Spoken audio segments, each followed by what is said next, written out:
تفسیر القرآن آج کا سبق سورہ یوسف آیت نمبر 73 سے 76 تک۔ اعوذ باللہ من الشیطان الرجیم، بسم اللہ الرحمن الرحیم۔ قالوا تاللہ لقد علمتم ما جئنا لنفسد فی الارض وما كنا سارقین۔ قالوا فما جزاؤه إن كنتم كاذبين۔ قالوا جزاؤه من وجد في رحله فهو جزاؤه كذلك نجزي الظالمين۔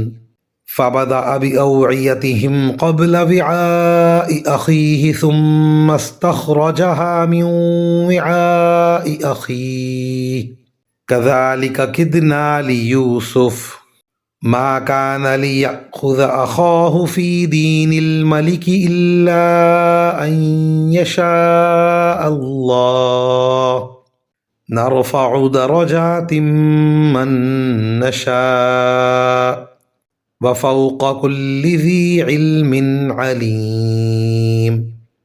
ترجمہ: وہ بھائی بولے، اللہ کی قسم آپ لوگ جانتے ہیں کہ ہم زمین میں فساد پھیلانے کے لیے نہیں آئے تھے اور نہ ہم چوری کرنے والے لوگ ہیں۔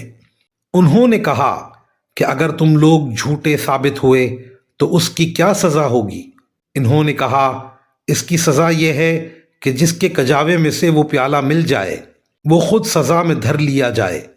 جو لوگ ظلم کرتے ہیں ہم ان کو ایسی ہی سزا دیا کرتے ہیں۔ چنانچہ یوسف نے اپنے سگے بھائی کے تھیلے سے پہلے دوسرے بھائیوں کے تھیلوں کی تلاشی شروع کی، پھر اس پیالے کو اپنے سگے بھائی کے تھیلے میں سے برآمد کر لیا۔ اس طرح ہم نے یوسف کی خاطر یہ تدبیر کی۔ اللہ کی یہ مشیت نہ ہوتی تو یوسف کے لیے یہ ممکن نہیں تھا کہ وہ بادشاہ کے قانون کے مطابق اپنے بھائی کو اپنے پاس رکھ لیتے، اور ہم جس کو چاہتے ہیں اس کے درجے بلند کر دیتے ہیں، اور جتنے علم والے ہیں ان سب کے اوپر ایک بڑا علم رکھنے والا موجود ہے۔ ان آیات کی تفسیر میں مفسرین کرام فرماتے ہیں یعقوب علیہ السلام کی شریعت میں یہی حکم ہے کہ جو چوری کرے اسے گرفتار کر کے رکھ لیا جائے۔ اس طرح اللہ تعالیٰ نے خود ان بھائیوں سے یہ بات کہلوا دی کہ چور کو یہ سزا ملنی چاہیے۔ چنانچہ جو سزا دی گئی وہ حضرت یعقوب علیہ السلام کی شریعت کے مطابق دی گئی، ورنہ بادشاہ کے قانون میں چور کی پٹائی کی جاتی تھی اور جرمانہ عائد کیا جاتا تھا۔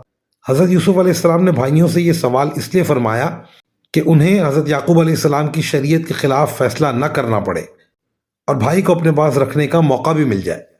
پہلے دوسرے بھائیوں کی تلاشی اس لیے شروع فرمائی تاکہ تلاشی غیر جانبدار سمجھی جائے۔ یہ سارے بھائی خوشی خوشی یہ سمجھ رہے تھے کہ ہم نے اپنا مقصد پا لیا، لیکن ان کو یہ علم نہیں تھا کہ چلتے چلتے کیا ہونے والا ہے۔ کوئی شخص کتنے ہی بڑے علم کا دعویٰ کرتا ہو، اللہ تعالیٰ کا علم اس پر یقیناً فائق ہے۔ وآخر دعوانا ان الحمد للہ رب العالمین۔